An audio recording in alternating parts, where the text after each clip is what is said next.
네, 여러분 반갑습니다. 지난 시간에 긴급 체포까지 공부했는데요. 이번 시간에는 계속해서 영장 없는 체포의 두 번째 현행범인 체포에 대해서 살펴보도록 하겠습니다.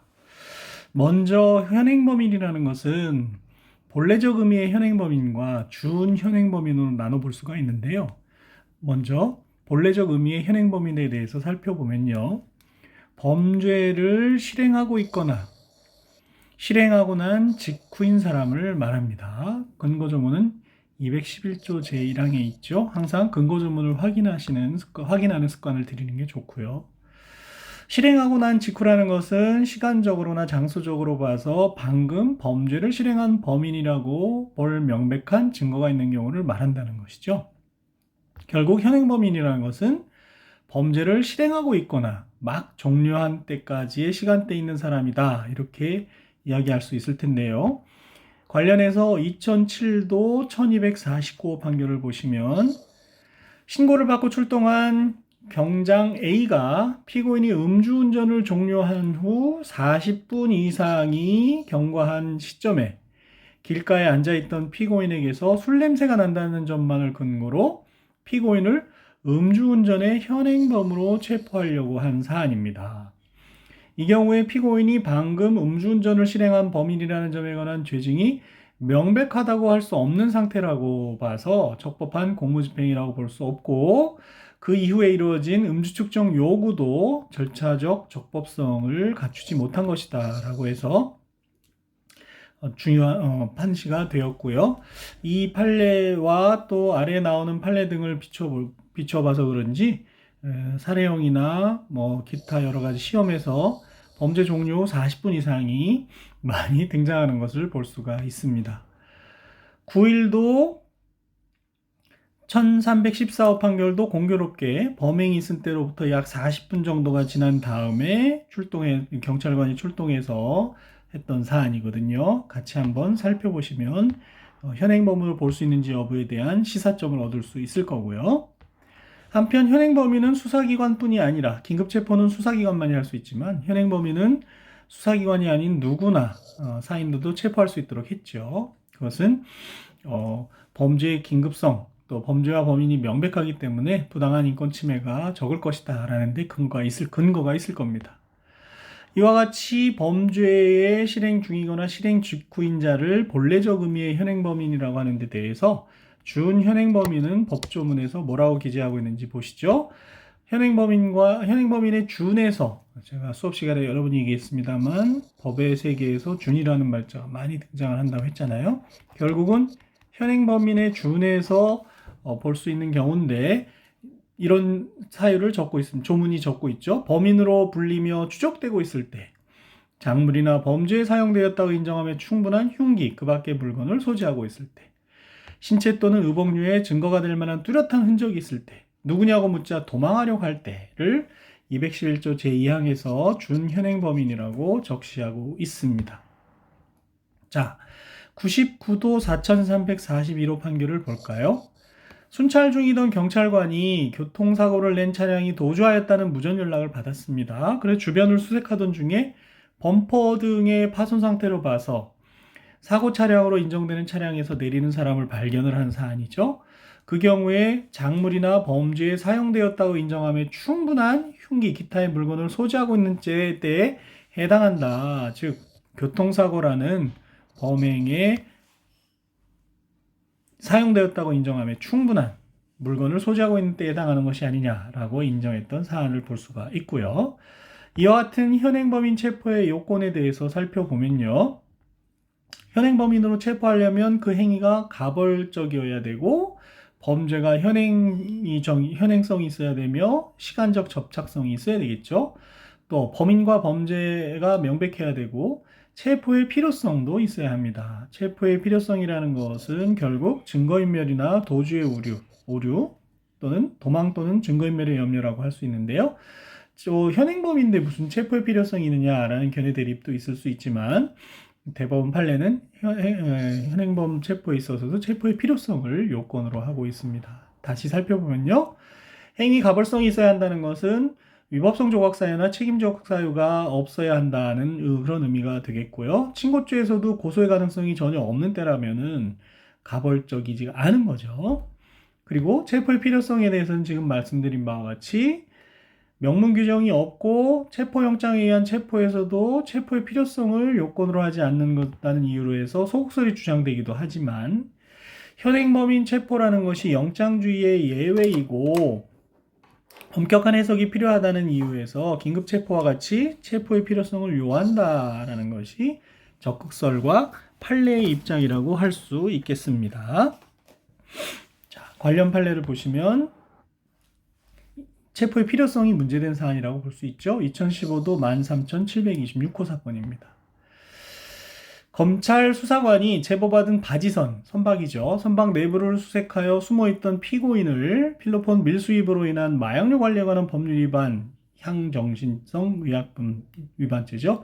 현행범으로 체포를 한 후에 체포 현장을 수색하여 찾아낸 필로폰을 임의로 제출받아 압수하였다고 보고 체포 당시 필로폰 밀수 범행의 증거인 필로폰이 아직 발견되지 않았고 필로폰을 밀수한다는 첩보만으로는 현행범 체포 요건 중 범죄의 명백성을 인정하기 부족하다라고 원심에서 판단을 했는데 대법원은 그 정도 사안이면 피고인이 바지선에 승선을 해서 밀입국하면서 필로폰을 밀수입하는 범행을 실행 중이거나 실행 직후에 검찰 수사관이 바지선 내 피고인을 발견한 장소 근처에서 필로폰이 발견되자 곧바로 피고인을 체포했다고 봐서 현행범 체포로서 적법하다고 판단한 사안이네요.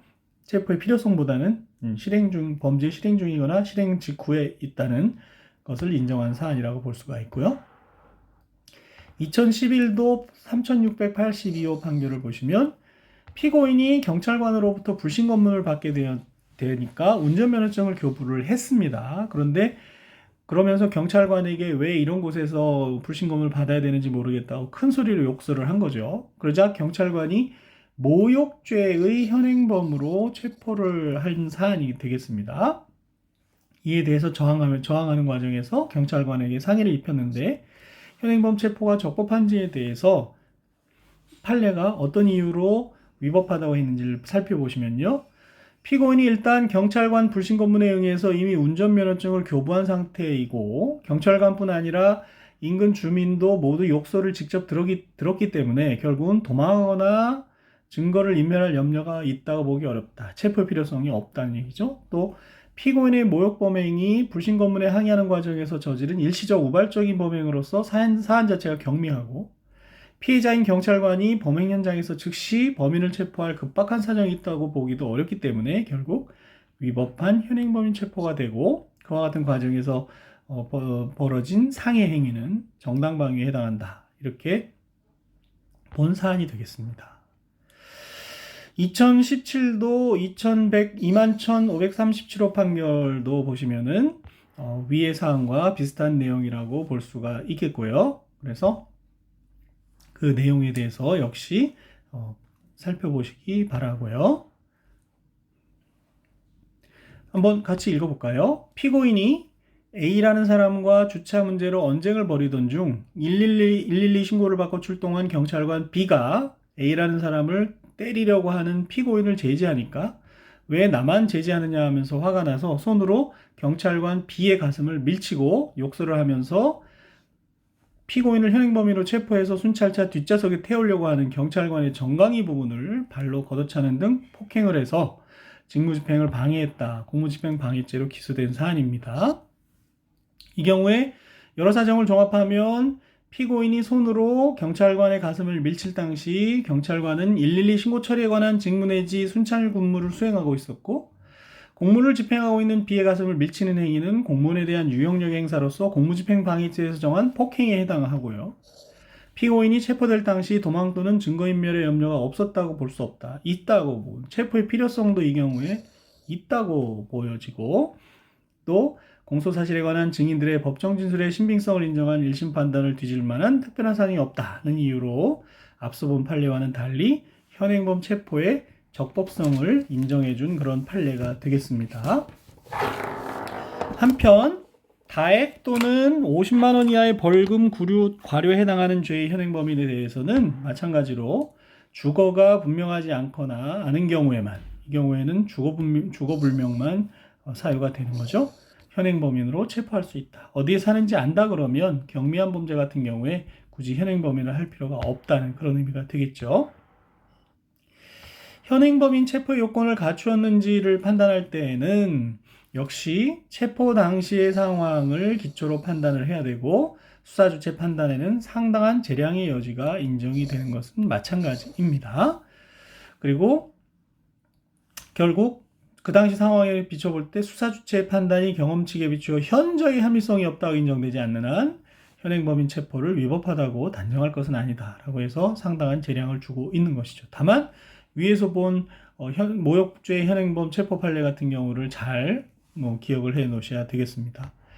현행범 체포의 절차를 보시면 현행범 체포의 주체는 누구든지 할 수 있는 거죠. 수사기관만이 할 수 있는 게 아니라 누구든지 영장 없이 체포할 수가 있게 됩니다. 다만 수사기관 아닌 사인이 사인은 체포할 권한을 가질 뿐이고 체포할 의무까지 있는 건 아니죠. 그리고 사인이 현행범인을 체포하는 과정에서 타인의 주거에 침입하는 거 허용된다고 오인한 경우에는 형법 총론에서 배웠던 위법성 조각 사유의 한계에 대한 차고, 위법성 조각 사유가 어디까지 허용되는지 그 허용 한계를 착오했다는 것이죠. 그 경우에 관한 이론이 적용이 되겠습니다.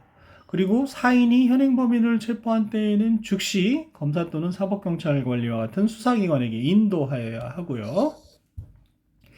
사법경찰관리가 현행범인의 인도를 받은 때에는 체포자의 성명, 주거, 체포의 사유를 물어보고 필요한 때에는 체포자에 대해서 경찰관서에 동행할 것을 요구할 수가 있습니다. 현행범인을 체포할 때 체포 이유를 고지해줘야 되는 경우는 수사기관이 현행범을 체포하는 경우에는 마찬가지로 피의사실의 요지, 체포의 이유와 변호인을 선임할 수 있음을 말하고 변명할 기회를 주어야 되겠죠. 역시 체포를 위한 실력 행사에 들어가기 전에 미리 하여야 하는 것이 원칙이고요. 만약에 특별한 사유 없이 현행범인을 체포하면서 체포 이유 등을 고지하지 않고 체포한 상태에서 수집한 증거는 역시 위법 수집 증거에 해당하겠습니다. 다만 사인이 현행범인을 체포하는 경우에는 그와 같은 고지가 필요 없겠지요. 현행범인을 체포하는 과정에서 그에 수반하는 강제 처분이 있을 수 있습니다. 현행범인을 체포하는 경우에 필요한 때에는 영장 없이 타인의 주거나 타인이 간수하는 가옥, 건조물, 항공기, 선박, 차량 안에서 피의자를 수색할 수 있고요. 영장 없는 피의자 수색이죠. 그리고 체포 현장에서 압수수색 검증도 할 수 있습니다. 체포 현장에서의 압수수색 검증에 대해서도 뒤에 또 대물적 강제 수사에서 살펴보겠습니다.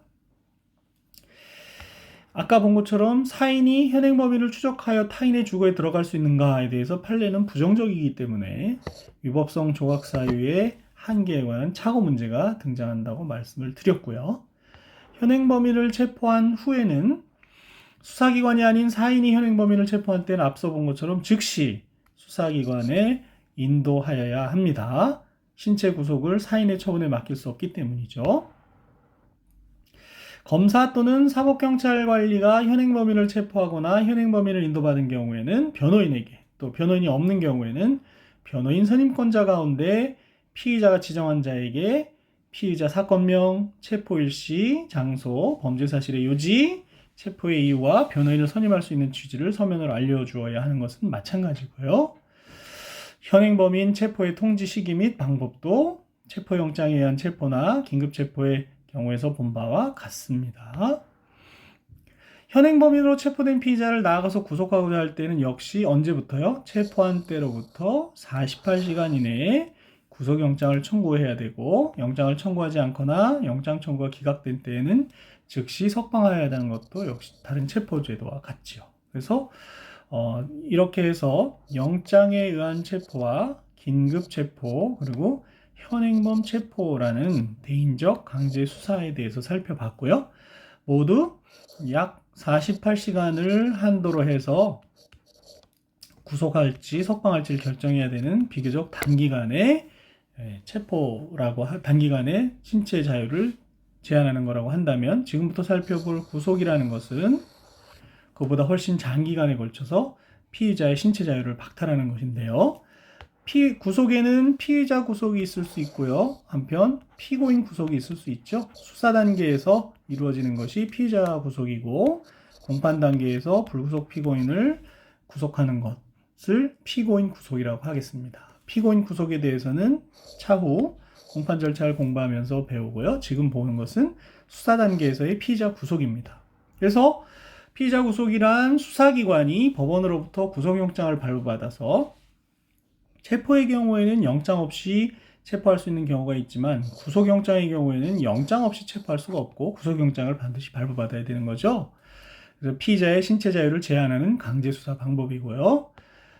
수사기관이 도망 및 증거 멸실에 염려가 있는 피의자의 신병을 확보해서 수사하고 재판하고 나중에 재판이 확정되면 집행하기까지 원활한 진행을 위해서 인정되는 제도라고 할 수 있겠습니다.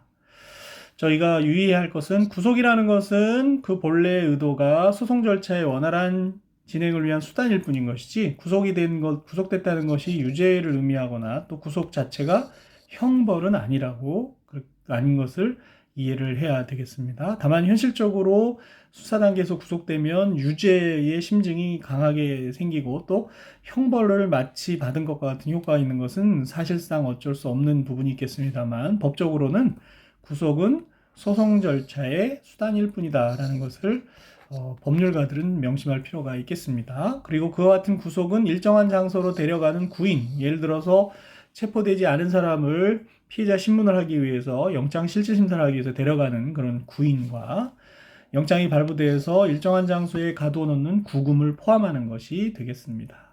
일반적으로 우리가 구속영장 그러면은 구인영장보다는 구금영장을 보통 생각하기 마련이죠. 이와 같은 피의자, 수사 단계에서 피의자를 구속하기 위해서는 몇 가지 요건이 필요한데요. 첫 번째는 물론 피의자가 죄를 범하였다 의심할 만한 상당한 이유가 있어야 하는 것이고요. 그와 같은 피의자가 죄를 범하였다 의심할 만한 상당한 이유가 있는 외에 구속 사유로서 주거가 없거나 증거를 인멸할 염려가 있거나 도망하거나 도망할 염려가 있을 때를 구속 사유로 규정하고 있습니다. 이 요건들 중에서 범죄 혐의의 존재가 전제되어야 하면 물론이지만 구속 사유 중에서는 세 가지 요건 중에 하나만 있으면 되겠습니다. 자, 먼저 범죄 혐의의 존재입니다. 범죄 혐의의 존재는 앞서 살펴본 것처럼 체포보다는 더 무거운 정도의 고도의 개연성, 유죄 판결에 대한 고도의 개연성이 있을 것을 요한다고 봐야 되겠습니다. 그와 같은 범죄 혐의의 존재를 전제로 해서 구속 사유로는 주거 부정, 증거인멸 염려, 도망 또는 도망할 염려가 있을 때라고 했는데요. 그 중에 하나만 충족돼도 된다고 했죠. 주거 부정은 통상적으로 독자적인 구속 사유라기보다는 도망할 염려를 판단하는 기준에 불과하다고 봐야 될 것입니다. 따라서 주거 부정은 다액 50만 원 이하의 벌금, 구류 또는 과료에 해당하는 범죄에 대한 구속 사유로서의 의미가 있을 뿐이고, 구속 사유로서 중요한 것은 증거인멸이나 도주우려와 같은 두 가지 부분이 되겠지요. 이와 같은 구속 사유를 심사함에 있어서는 범죄가 중대한지, 재범할 염려가 있는지, 피해자 및 중요 참고인 등에 대해서 위해를 가할 우려가 있는지 등을 함께 고려하게 됩니다. 고려사항이죠. 구속 사유를 심사할 때의 고려사항이라고 하겠습니다. 자, 긴급 체포에 대한 사후 통제 필요성과 관련해서 긴급 체포가 위법한 경우, 예를 들면 긴급 체포가 적법하려고 그러면 범죄가 법정형이 중한 범죄여야 하고, 그 다음에 체포의 필요성이 있어야 하고, 체포의 긴급성이 있어야 했었는데, 그와 같은 요건 중에 어느 하나를 결하였다든지 몇 가지를 결하였을 때 위법한 체포가 되지 않겠습니까? 그 경우에 다시 구속하려고 할 때 그걸 고려해야 하는지가 문제가 된다는 것을 앞서 살펴본 바가 있었습니다. 그에 대해서 강의 노트를 보시면, 체포와 구속은 별개의 제도니까 긴급체포 요건과 구속영장의 요건도 다르기 때문에 긴급체포의 위법성은 구속영장 심사 시 고려되어서는 안 된다는 불고려설도 있지만, 긴급체포에 대한 사후 통제를 위해서 긴급체포의 위법성을 영장을 발부할 때 고려해야 된다는 것이 실무의 입장이라고 하겠습니다. 한편 명문의 규정은 없지만 범죄 혐의가 상당할 정도로 인정되고 구속 사유가 있더라도 비례성의 원칙이 충족이 돼야 되겠습니다. 강제수사라는 것은 강제수사 비례 원칙에서 살펴본 것처럼 비례성의 원칙이 강하게 작용하는 부분이기 때문이죠. 따라서 수사의 목적 달성이라는 부분과 구속이라는 수단의 적정성을 따져봐서 국가형벌권 달성을 위한 구속 이익이 개인적 침해 이익보다 훨씬 큰 때 구속을 형된다, 이렇게 이해할 수가 있겠습니다. 이와 같이 범죄 혐의가 존재하고 구속 사유가 있으며 비례성 원칙도 충족된다고 할 때 구속이 될 텐데요. 구속의 절차는 먼저 영장 청구 및 발부로부터 시작이 됩니다. 영장 청구권자는 역시 검사이기 때문에 검사가 관할지방법원 판사에게 구속영장을 청구해서 발부받은 후 피의자를 구속하게 되죠.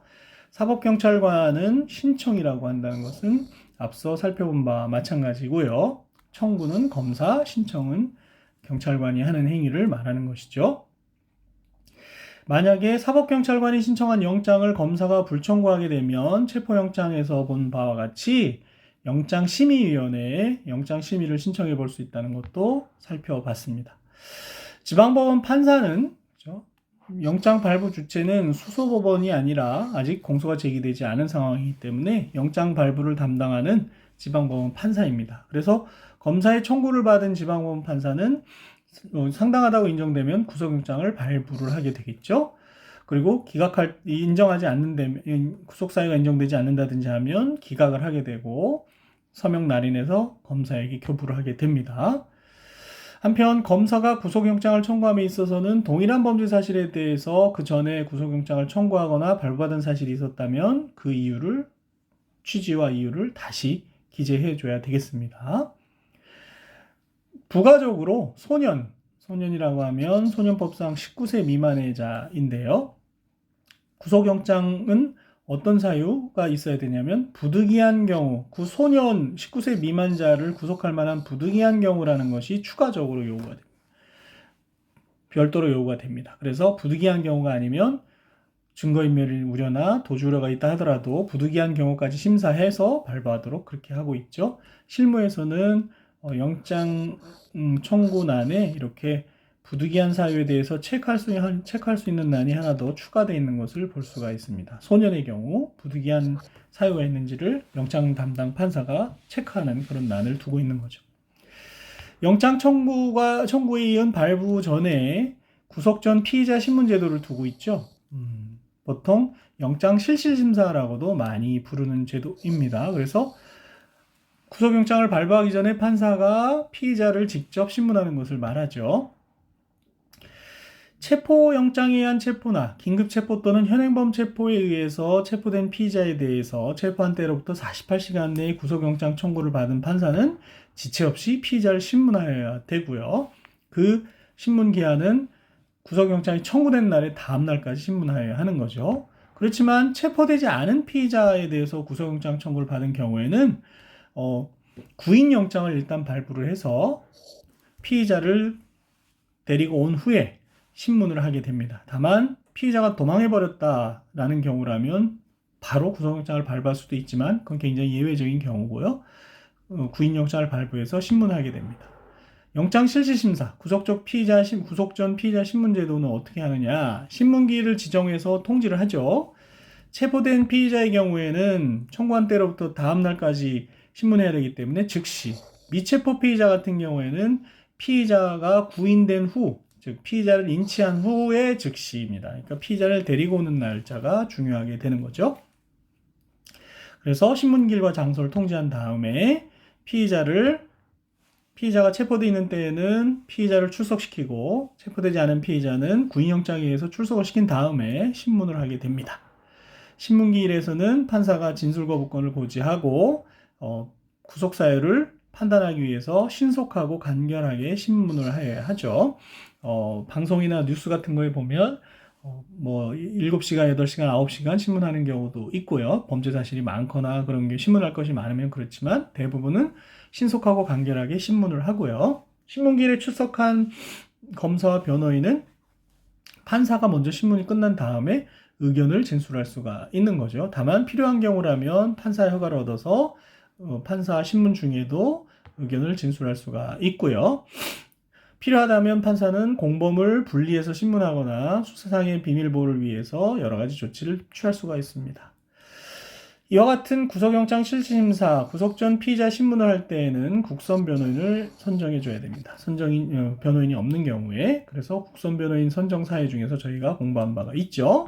신문할 피의자에게 변호인이 없는 때에는 직권으로 변호인을 선정해 줘야 되고, 이 경우에 영장이 발부가 되면 계속해서 그 변호인이 선임 효력이 유지가 되지만, 영장 청구가 기각됐다 그러면 이때 선임한 변호인 선임의 효력은 소멸하는 것이죠.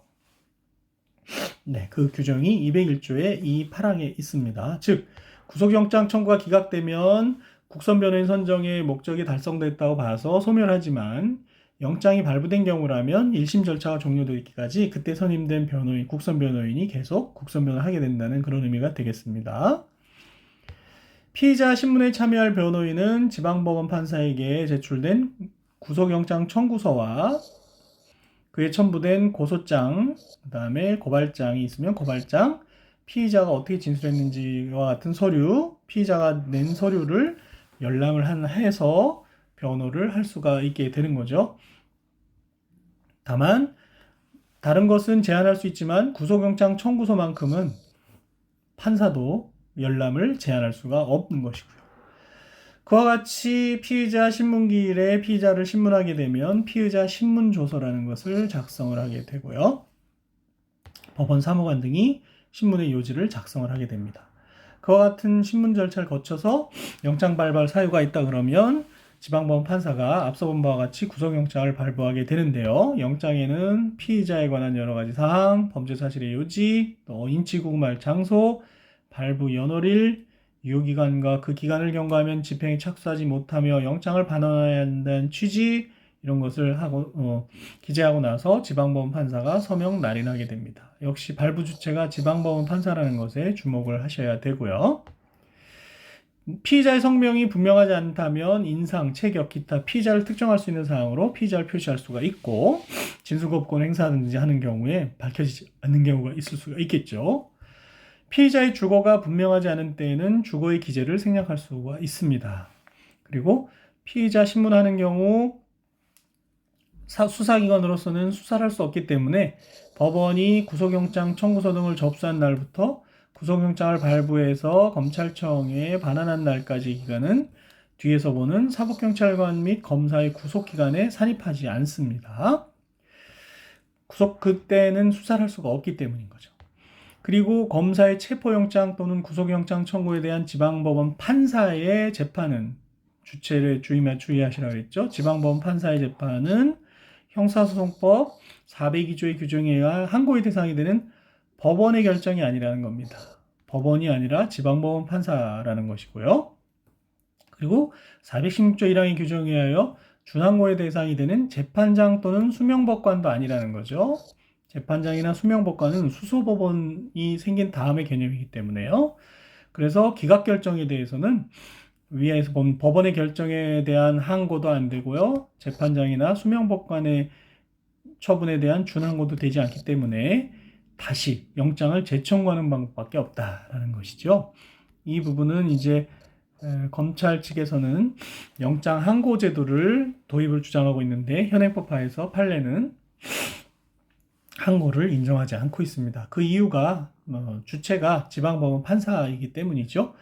보다 쉬운 이해는 항고제도와 준항고제도를 공부한 다음에 와서 살펴보시면 더 쉽게 알 수 있겠습니다. 구속영장이 발부가 되면 영장을 집행하게 되는데요. 구속영장의 집행기관은 검사의 지휘에 따라서 사법경찰관리가 집행합니다. 체포영장과 같죠. 구치소에 있는 경우에는 교도관이 집행을 하고요. 관할구역 외에서 할 수 있는 경우는 체포영장과 마찬가지죠. 한편 법관이 검사의 청구에 의해서 체포된 피의자의 구금을 위한 구속영장을 발부하면 검사와 사법경찰관리는 지체 없이 신속하게 구속영장을 집행하여야 하는 것이고요. 피의자에 대한 구속영장의 제시와 집행이 발부 시로부터 정당한 사유 없이 지나치게 지체돼서 이루어졌다 그러면 비록 유효기간 내에 집행되었다 하더라도 그 기간 동안의 체포 내지 구금 상태는 위법하다는 판례가 2021년도에 선고된 바가 있습니다. 이 경우에는 영장이 발부된 날로부터 3일이 만 3일이 경과해서 중간에 주말이 끼어 있어서요. 영장 집행이 늦어진 사안인데 그런 경우 구금이 위법하다. 지체 없이 집행이 되지 않았다라고 해서 정당한 사유 없이 지체됐다고 볼 수 없다고 해서 위법하다고 된 사안입니다. 재밌는 사안이 되겠죠. 구속영장을 집행할 때는 체포영장과 마찬가지로 사전에 제시하고 사본을 교부하는 것이 원칙이고요. 영장의 경우에는 급속을 요하는 경우 구속영장을 소지하지 않은 경우에 급속하게 만약에 구속영장을 집행해야 된다 그러면 범죄사실 요지와 영장 발부 사실을 알리고 집행을 할 수 있죠. 이 경우에는 집행을 종료한 후에 신속히 구속영장을 제시하고 사본을 교부하여야 되겠습니다. 그리고 구속영장을 집행할 때에는 피의사실의 요지, 구속의 이유, 체포의 이유가 아니고 이제 구속의 이유가 되죠. 구속의 이유와 변호인을 선임할 수 있음을 말하고 변명할 기회를 주어야 합니다. 수사기관이 피의자를 구속하면서 구속 이유 등을 고지하지 않고 구속한 상태에서 수집한 증거는 위법 수집 증거에 해당해서 증거 능력이 배제될 수 있고요. 구속영장을 집행한 다음에는 변호인이 없는 때에는 선임권자 중에게 피의자가 지정한 사람에게 통지해줘야 되는 것도 체포영장의 경우와 같습니다. 수사기관이 피의자를 구속하게 되면 사법경찰관은 10일 동안 추가 수사를 해서 10일 내에 피의자를 검사에게 인치해야 되고요. 검사로서는 피의자를 구속한 때에 또는 검사가 직접 구속한 때 또는 사법경찰관으로부터 위에서 본 바와 같이 인치를 받은 때에는 역시 10일 동안 추가 수사를 해서 공소를 제기할 수 있습니다. 다만 검사는 한 번 10일 정도 연장을 받을 수가 있어요. 법원으로부터 구속기간 연장 허가 결정을 받을 수가 있는 거죠. 그래서 경찰은 10일, 검사는 1회 연장받는 경우 최대 20일까지 구속할 수가 있는 거죠. 다만 예외가 있어서 국가보안법 위반 사건에서는 경찰의 경우에 검사와 마찬가지로 1차 연장, 검찰의 경우는 2차 연장할 수 있는 그런 예외되는 법조문이 있으니까요. 한번 살펴보시기 바라고요. 피의자가 체포영장에 의한 체포, 긴급체포, 현행범인 체포에 의해서 체포 또는 구인된 때에는 구속기간을 언제부터 산정하느냐? 영장이 발부된 때가 아닙니다. 피의자를 체포하거나 구인한 때로부터 기산한다는 것을 명심해야 되겠습니다. 구속기간은 초일이 산입되는 경우에 해당하고요. 기간 말일이 공휴일 또는 토일에 해당하더라도 구속기간은 그대로 만료가 되기 때문에 유의해야 됩니다. 연장되는 경우가 아닌 거죠. 피고인을 그런 이유로 가둬둘 수는 없는 거니까요. 한편 재구속 제한이라는 것은 사법경찰관이나 검사, 수사기관에 의해서 구속되었다가 석방된 자는 조건이요. 다른 중요한 증거를 발견한 경우를 제외하고는 동일한 범죄 사실에 대해서 구속할 수가 없다는 거죠. 불구속 상태로 해야 된다는 거죠. 긴급 체포되었다가 석방된 자와 같은 경우와 비교해서 잘 이해해 놓으시기를 바랍니다. 물론 이 경우 하나의 목적을 달성하기 위해서 동시 또는 수단 내지 결과의 관계에 있는 경우에는 동일한 범죄 사실로 봐줘야 되겠습니다. 범죄 사실을 별개라고 해서 계속 구속할 수 없게 만드는 거예요. 예를 들어서 절도범이 체포를 벗어날 목적으로 경찰관에게 폭행 협박을 가한 경우에 있으면 준강도죄와 공무집행방해죄가 해당할 수 있는데요. 준강도죄와 공무집행방해죄는 동일한 범죄로 봐서 준강도에 대해서 구속했다가 석방이 됐으면 같은 이유로 공무집행방해로는 구속할 수 없다는 그런 의미가 되겠습니다. 다만 국가보안법 위반 사건에는 역시 예외가 있어서 검사로부터 공소 보류, 기소유예 처분과 같은 겁니다. 나중에 수사의 종결에서 보겠지만요. 법무부 장관이 정한 감시 보도에 관한 규칙을 위반해서 공소 보류가 취소된 자에 대해서는 동일한 범죄 사실이라 하더라도 재구속할 수 있다는 예외 규정이 있습니다. 구속되었다가 공소 보류 처분받고 석방되었더라도 그렇죠. 예외가 됩니다. 그와 같은 재구속 제한은 수사기관에 대해서 적용되는 것이기 때문에 나중에 공판 절차에서 살펴보는 피고인 구속에서 보는 것처럼 피고인 구속의 경우에는 영장에 구속되었다가 석방되었더라도 다시 구속할 수가 있습니다. 자, 이와 같이 피의자에 대한 구속이 이루어졌는데 그와 같은 구속이 집행정지가 되거나 실효되는 경우가 있습니다. 먼저 구속의 집행정지라는 것은 말 그대로 구속영장의 효력은 유지되지만 구속의 집행만 정지해서 피의자를 일시 정지하는 거니까 일시 석방하는 제도죠. 실무상 피의자가 중한 병에 걸렸다든지 출산을 해야 된다든지 직계가족의 장례식에 참석한다든지와 같은 경우에 주로 활용이 되겠습니다. 그리고 이와 같은 석방 권한은 판사에게 있지만 검사에게도 구속영장 집행정지를 할 수 있는 권한이 부여가 되어 있고요. 그에 따라서 검사도 상당한 이유가 있는 때에는 구속된 피의자를 친족, 보호단체 기타 적당한 자에게 부탁하거나 주거를 제한해서 정지시킬 수 있는 규정이 있습니다. 그리고 검사가 피의자를 석방한 때에는 그 사유를 영장 발부 서류를 한 법원에 대해서 통지해서 이런 이유로 구속 집행 정지했다는 걸 알려야 된다는 통지 수단을 두고 있는 것을 볼 수가 있고요. 한편 국회 회기 전에 구속된 국회의원에 대하여는 현행 범인이 아닌 한 국회에 석방 요구가 있으면 당연히 구속영장의 집행이 정지된다는 규정이 있죠. 헌법 시간에 배우셨을 거고요. 이때 석방 요구 통보를 받은 검찰총장은 즉시 석방을 지휘하고 그 사유를 역시 지방법원 판사에게 통지하여야 되겠습니다. 구속집행 정지를 했는데 피해자가 도망하거나 도망 및 죄증을 인멸할 염려가 있다고 한다 그러면 집행정지가 만료되기 전이라도 취소를 해서 다시 구속할 수가 있는데 다만 국회의원의 경우에는 회기 중에는 그와 같은 취소를 할 수 없다는 또 규정을 두고 있지요. 구속이 실효되는 경우가 있습니다. 먼저 구속이 취소되는 경우인데요. 구속 사유가 없거나 증거인멸이나 도주 우려 등과 같은 사유가 없거나 소멸된 때에는 피의자에 대한 구속을 취소해야 합니다. 예를 들면 구속을 해놨는데 처음부터 사실 구속 사유가 없었던 경우라고 볼 수 있습니다. 예를 들면 법정형이 벌금 50만 원 이하인 사건에서 주거부정 사유가 있어야 되는데 증거인멸 염려를 사유로 피의자를 구속한 경우는 당초 구속 사유가 없었던 경우죠. 이런 것이 사후에 밝혀졌다 그러면 구속을 취소하는 것이고요. 구속 사유가 소멸된 때라고 하는 것은 구속 수사 중에 구속 사유가 소멸된 경우, 예를 들어서 증거인멸 염려로 구속했지만 충분히 증거가 드러나 있어서 더 이상 증거를 인멸할 염려가 없는 경우인데 이런 경우는 실무상 그렇게 많다고 볼 수가 없겠습니다. 한편 경찰의 구속기간, 또 검사의 구속기간이 만료되면 영장이 당연히 효력을 잃기 때문에 실효가 되는 것이죠. 그러니까 구속 상태로 기소를 하든지 구속 상태로 검사에게 송치를 해야 되는 것이죠. 구속과 관련해서는 별건 구속과 이중 구속의 문제가 있는데요.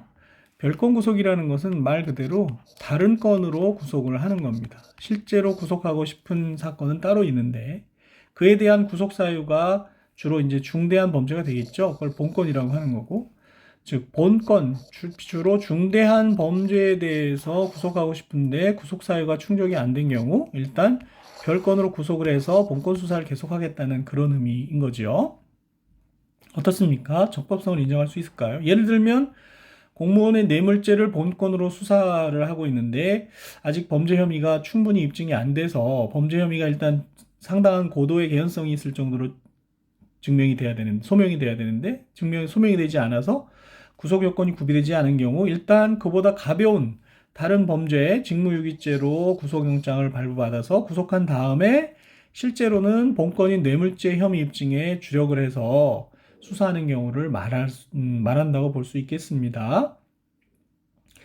그래서 이런 별건 구속이 위법한가가 문제가 되는데 그것은 직무유기죄 별건의 구속 요건이 갖춰졌으니까 구속된 것으로서 적법하다, 별건을 기준으로 봐야 된다, 이런 견해가 있을 수 있고요. 실제로는 본건을 수사하려고 하는 거니까 본건 수사를 위한 그와 같은 구속은 위법한 것이 아니냐는 견해가 있는데요. 위법설에 따르게 되면 별건 구속기간 중에 본건에 대해서 작성된 피의자 신문조서는 위법 수집 증거로서 증거 능력이 배제된다는 주장이 가능하겠지요. 그렇지만 명시적으로 위법설과 적법설에 대한 판단을 하기가 쉽지 않은 것 같습니다. 이에 관해서 매우 흥미로운 규정이 작년에 생겼죠. 이와 관련된 규정이 생겼죠. 그래서 2022년 개정법은 별건 구속을 금지하는 규정을 뒀습니다. 그래서 수사 중인 사건의 범죄 혐의를 밝히기 위한 목적으로 조건이 있죠. 합리적 근거 없이 별건을 부당하게 수사해서는 안 된다는 규정을 두었습니다. 합리적 근거 없이라는 부분이 중요하게 되겠죠. 그리고 다른 수사로 확보된 증거나 자료를 내세워 관련 없는 사건의 자백이나 진술을 강요해서도 안 된다. 그동안에 있었던 수사의 폐해를 방지하기 위한 명문의 규정을 두고 있는 것으로 보여집니다. 이와 같이 합리적 근거 없는 별건 구속에 대해서는 수사에 해당하니까 구속도 수사의 일종이니까 금지하는 규정을 두었다고 볼 수 있겠지만 합리적 근거에 해석을 두고 여러 가지 문제가 있을 수가 있겠습니다. 한편 피의자로 구속되어 있는 상태에서 구속 요건을 갖춰서 구속되어 있는 상태에서 다른 사건에 대해서 수사를 진행하는 것, 여죄, 즉 추가적인 범죄 수사죠. 여죄는 한자로 써서 여죄라고 하는 것이지 쉬운 말로 하면 추가적인 범죄 수사가 되겠습니다. 그런 경우는 허용이 돼야 되겠죠. 다만 그것이 본건 수사를 하기 위한 별건 수사인지 여죄 수사인지는 사안의 내용에 따라서 구체적으로 살펴볼 수밖에 없을 겁니다. 판례는 다만 좀 오래된 판결이긴 하지만 별건의 구속기간을 본건 수사에 실질상 이용했다 하더라도 그것만으로 위법하다고 볼 수는 없다는 판례를 판시한 바가 있는데요. 오래전의 판례이긴 하지만 하나의 시사점을 두고 있습니다. 다만 이제 앞서 본 바와 같은 별건 수사 금지 규정도 생겼고 해서 과연 똑같은 법리가 적용될지는 다소 변화의 여지가 있어 보입니다. 한편 이중구속이라는 것은 이미 피의자 갑이 예를 들어서 구속이 되어 있는데 이 구속기간이 만료되기 전에 이중으로 이렇게 구속할 필요가 있냐는 얘기죠. 이에 대해서는 이 구속기간이 만료되면 도망갈 수 있기 때문에 만료되기 전에 구속하는 이중구속을 주로 의미한다고 하겠습니다. 그래서 강의 노트를 보시면요. 구속영장에 의해 구속되어 있는 피의자에 대해서 다른 범죄 사실로 구속영장을 발부하여 집행하는 것을 말하죠. 현실적으로는 수사기관에서보다는 법원에도 구속기간에 제한이 있거든요. 기본적으로 2달, 2개월. 구속기간 만료에 대비해서 이전에 구속영장에 기재된 것과 다른 범죄 사실로 피고인을 구속하는 경우에 볼 수가 있습니다. 예를 들어서 A라는 죄로 재판을 하다가 구속 만기가 다가오게 되면 B라는 죄로 다시 구속하는 경우를 볼 수 있죠. 재구속과는 별개 다른 문제이죠. 재구속이라는 것은 동일한 범죄 사실로 구속할 수 있느냐의 문제이고요. 지금 보는 이중구속은 별개의 다른 범죄 사실로 구속할 수 있느냐의 문제이기 때문에 그렇습니다. 이미 구속되어 있는 자에 대한 이중구속은 사실상 증거인멸이나 도주의 우려가 없기 때문에 구속 사유가 존재하기가 어렵겠죠. 따라서 이중구속이 구속 피의자의 석방에 대비하기 위한 것이라면 석방 직전에 구속의 사유를 소명이라는 용어는 증명과는 다른 거죠. 구속영장을 발부받아 두었다가 이전에 구속기간이 만료될 때 하면 되기 때문에 이중기속은 필요 없다는 견해가 필요 없다고 볼 수 있겠습니다. 미리 받아놨다가 나중에 집행하면 되니까. 그러나 판례는 기본적으로 이중구속을 인정하는 입장이다. 즉 A죄에 의해서 구속기간의 만료가 다가온다 그러면 B죄로 구속영장을 발부받아서 그 전에 집행을 해버리는 거죠. 그러면 이 기간 동안에는 이중으로 구속되는 것을 허용하고 있는 것이라고 볼 수가 있겠습니다. 강의 노트에 있는 2000모 134 결정을 보시면 그와 같은 이중 구속의 허용에 대한 판례 입장을 살펴볼 수가 있겠습니다. 여러분이 한번 일독을 해 주시기를 바라고요. 자, 이렇게 해서 피의자에 대한 구속까지 살펴보았습니다. 체포에 이어서 구속까지 살펴봤는데요. 체포 또는 구속된 피의자는 그럼 과연 어떤 권리를 행사할 수 있을까요? 이 부분이 변호인으로서 중요한 파트가 되고, 그래서 여기서부터는 다시 대면 강의로 돌아가서 강의를 하도록 하겠습니다. 다음 대면 강의 시간에 체포 구속된 피의자의 권리로부터 살펴보도록 하겠습니다. 여러분 수고하셨습니다.